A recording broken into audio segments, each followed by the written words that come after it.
o unang tagapagbantay. Hindi kaya. Si Isma. Si Isma ba ang pumaroon dito? Kasalanan ko ito. Kasalanan ko ito, Ginoong mabait at gilas. Kung hindi ako naloko ng demonyong iyon, hindi ito mangyayari sa ating bathala. Hindi mo ito kasalanan, Ginoong Teryo. Sadya lamang mapagpanggap at mapusok ang Isma na iyon. Sa totoo lang, simula pa lang na siya ang unang tinilagang tagapagbantay, ay wala na akong tiwala sa kanya. Ginoong Teryo, marami ang nangyari. Gayon din, Gilas. Hindi rin natin alam ang punot dulo ng kung ano ang mga nangyayari ngayon. At kung ano ang punot dulo kung bakit nagkakaroon ang dating tagapagbantay na si Isma. Mawalang galang na, Ginoong mabait. Nararamdaman mo po ba ang presensya ni Isma? Paumanhin aming tagapagbantay. Subalit, kahit sinong nilalang ang narito ay hindi malalaman kung nasaan kayong mga tagapagbantay. Subalit, hindi dapat kayo makumpiyansa sa mga sumusunod na binabalak ng dating tagapagbantay na si Ginoong Isma. Dahil kitang-kita naman natin ang kanyang kayang gawin. Kung ganon, maaari mo bang masabihan ng ibang lahi na mag-ingat na lamang dahil hindi biro ang ating kinakaharap ngayon? Masusunod po aming tagapagbantay. Gayon din po ako, aming tagapagbantay. Tutulong na rin po ako upang mapabilis ang pagbigay ng impormasyon sa lahat ng lahi upang makaiwas na rin ang ibang lahi sa paparating na sakuna. Maraming salamat, aking mga kaibigan. Naway wala naman sanang mangyaring masama. Kuya Teryo, magiging maayos pa ba ang lahat? Sa tingin ko, magiging maayos naman ang lahat, Paeng. Huwag kang mag-alala, gagawin ko ang lahat para maging maayos muli ang ating pulo. Lalo na't ako na ang hinirang na tagapagbantay. Gayon din ang maraming umaasa sa akin. Sa totoo lang, Kuya Teryo, nag-aalala ako sa ating lolo. Baka kasi, Diyos ko, wag naman sana. Pero baka nasa delikadong sitwasyon ng ating lolo. Tama ka. Marahil kailangan muna natin bumalik sa ating baryo upang malaman kung ano na ang kalagayan doon. Lalong-lalo na, baka napano na rin ang ating lolo sa pag-aalala kung nasaan tayo napunta. Tama ka, Kuya Teryo. Pero, papaano si Bathala? Tama ka. Ginoong mabait, maaari bang tawagin natin ang ibang diwata upang sila muna ang magbantay sa ating bathala? Masusunod po aming tagapagbantay. Pero huwag ho kayong mag-alala dahil nararamdaman ko na po na paparoon na rin ho dito si Diwata Mayari sa lugar ng ating bathala. Mukhang naramdaman niya rin ang naging digmaan dito sa templo, kaya siguro ay paparoon na siya rito. Mabuting balita. Salamat naman. Mauuna na muna kami ng aking kapatid. Kailangan na muna namin bumalik sa aming baryo upang masigurado din ang mga kaligtasan ng mga taga rito. Mag-iingat po kayo, aming tagapagbantay. Kayo rin, Ginoong gilas at mabait. Mag-ingat ho kayo. Nagpasya sina Teryo at Paeng na bumalik muna sa kanilang baryo upang malaman ang kalagayan ng kanilang lolo na si Lolo Bal. Samantala, nagsisimula na rin sina Gilas at Mabait sa pagbigay ng impormasyon sa lahat ng lahi patungkol sa muling pagbabalik ng unang tagapagbantay na si Isma. Ngunit may isang lahi ang hindi natuwa nang marinig ito. Ulitin mo nga ang iyong niyag. Tikpa lang. Paumanhin sa aking pagpunta rito sa inyong kaharian.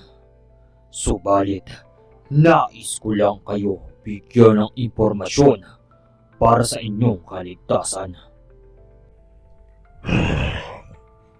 Kaligtasan? Ngayon ko lang narinig ang isang tikbalang na may pag-aalala sa aming mga aswang.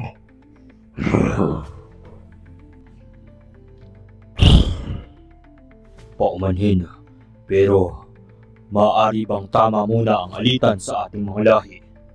Narito ako dahil gusto ko kayong bigyan ng impormasyon na ang unang tagapagbantay na si Isma ay muli nang bumalik at nakawala sa lugar ng kawalan. Si Isma? Ngunit papaano?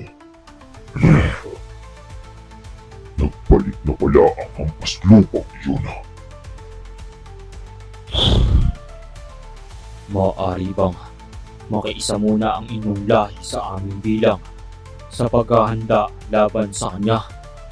Kahit para sa ating bathala na lamang, Habel. Bathala?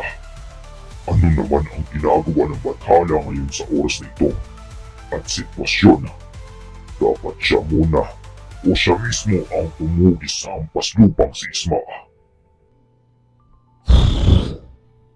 Ang ating bathala ngayon ay wala pang malay, Habel.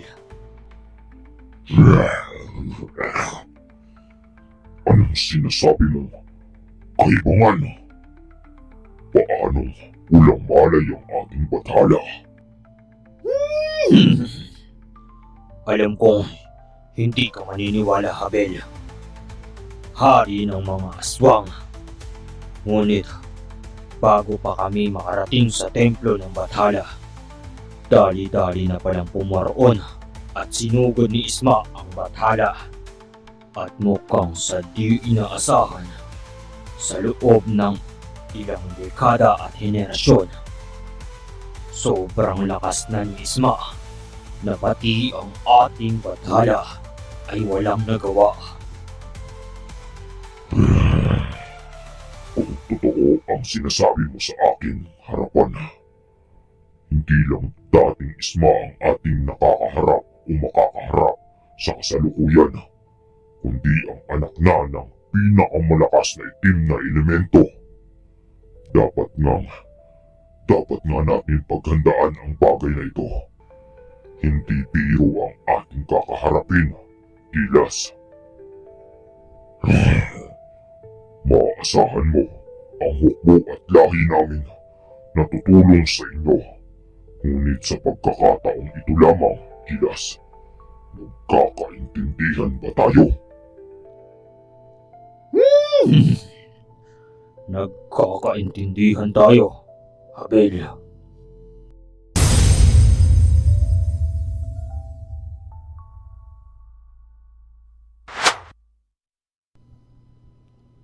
Lolo Bal, nasan po kayo?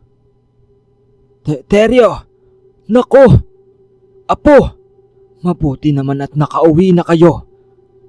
Ilang linggo na kayong nawawala. Akala ko ay nasaan na kayo. Linggo? Pero... Ha? Hindi kaya magkaiba ang takbo ng oras at lugar natin at sa lugar ng bathala, kuya? Ano? Anong pinagsasabi nyo? Lugar ng bathala? Apo? Hindi naman ako nagkulang. Ano bang nangyayari sa inyo? Shh! Lolo Bal, chill lang. Diyos ko, tama po kayo ng pagkakarinig, Lolo. Nanggaling po kami sa templo ng ating bathala. Opo, Lolo Bal. Kaya rin po kami bumalik dahil napaisip po kami na baka kung anong nangyari na sa inyo dito sa mundo natin. Ha? Ano kanyo?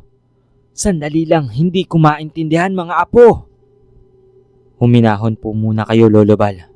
Ang mahalaga, hindi po kayo nadamay sa kung anong sakuna ang nangyayari. Tumpak, Lolo Bal. Dahil kung masisilayan nyo lang sa mismong mga mata nyo kung ano ang nangyari. Diyos ko, Diyos ko, baka mas mapanot ka pa sa kinauupuan mo. Sandali lang mga apo. Ano ba talaga ang nangyari? Ganito po ang nangyari, Lolo. Napakalaking pagkakamali ko po. Itinalaga po akong bagong tagapagbantay. Ngunit hindi ko alam bakit hindi ako napunta sa lugar ng mga espiritual ng mga nakaraang tagapagbantay. Bagkus, napunta ako sa lugar ng kawalan at naroroon nakakulong ang unang tagapagbantay na si Isma. Sandali lang. Tama ba ako ng pagkakarinig? Isma, tama ba? Isma ang inyong sinabi. Ang umulat ng libro ng aklas ng albularyo. Tama po kayo, Lolo Bal. Huli ko na rin po napagtanto. Hindi ko rin alam na maitim pala ang budhi nito. Salungat sa ating mga nalalaman tungkol sa kanyang mga ulat sa libro. Paumanhin, Apo. Mukhang nagkakamali ka, Teryo. Napakamabuting tao nito. Inalagaan niya ang mga mortal at ibang mga elemento nung ito ay nabubuhay pa lamang. Subalit, bigla na lang dumating ang punto na bigla na lamang siyang naglaho na kahit sino ay walang nakakaalam. Ayun rin po ang aking pagkakakilala sa kanya, Lolo. Pero ayon sa aking mga nalaman at natuklasan, ang ating hinahangaang si Isma ay may maitim palang plano. Opo, iniingatan tayo ni Isma nung ito ay nasa termino pa bilang isang tagapagbantay. Pero nais pala niyang lipunin at ubusin ang lahi ng mga aswang. Ultimo mga sanggol, Lolo, ng mga aswang ay nililipon nito. May buhay rin naman sila, Lolo. Kahit mga aswang sila, kahit marahas sila sa kanilang paraan, ay may buhay rin po silang iniingatan. Ang mabuti at dapat na ginagawa ay mapagkasunduan at mapag-usapan ng maayos. Hindi natin kailangan gamitin at ilagay sa marahas ang ating katungkulan na ibinigay. Tama ka sa iyong sinasabi, Apo. Pero, paumanhin, hindi ako naniniwala na si Isma ay isang maduming tao. Paumanhin, ngunit kailangan ko ng matulog at magpahinga, Apo. Pero sandali lang, Lolo. Kuya, hayaan mo muna si Lolo. Masyado nang maraming nangyari. Tanging panahon na lang ang makakaalam ng katotohanan. Dahil sa pag-uusap ng magkapatid at ng kanyang lolo na si Lolo Bal, nakaramdam ng kalungkutan si Teryo ng mga oras na ito. Gusto niyang ihayag ang katotohanan, ngunit nananatili ang pananaw ng kanyang lolo at tiwala sa unang tagapagbantay na si Isma. Samantala, habang nasa baryo sina Paeng at Teryo, kabigla-bigla namang may dilubyo ang nangyayari sa lugar ng mga aswang.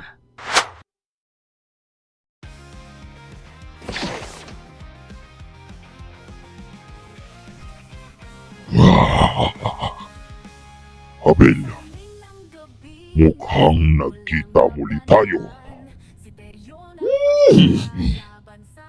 Ginoong Isma, tumigil na po kayo. Hindi niyo dapat gamitin ang inyong kamay para sa magiging kaayusan ng ating mundo. Tumahimik ka, Gilas. Pinag-uusapan ka pa lang namin hampas lupa.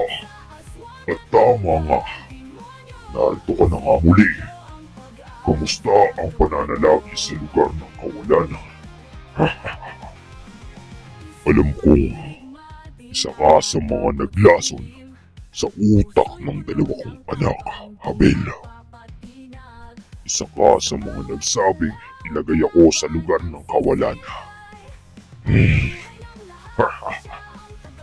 Kagaya ka pa rin talaga ng dati, ha? Hampas lupa, Isma. Mapanghusga. Hindi ko alam at ngayon ko lang nalaman na ang dalawa mong anak pala ang mismong nagdesisyon na ilagay ka sa lugar ng kawalan. Sa totoo lang, hindi na bago sa akin na malaman na ang iyong dalawang anak ang nagkulong sa iyo sa lugar ng kawalan. Sinisigurado ko na itong gabing ito ang huli mong hininga. Dahil bukas na bukas ay paglalamayan ka na, Abel.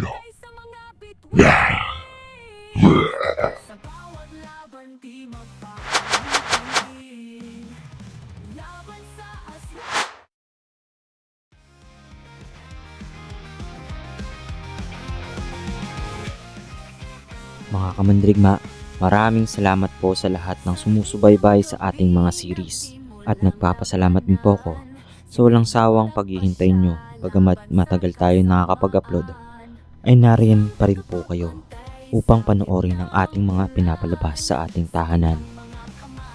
Shoutout naman po tayo.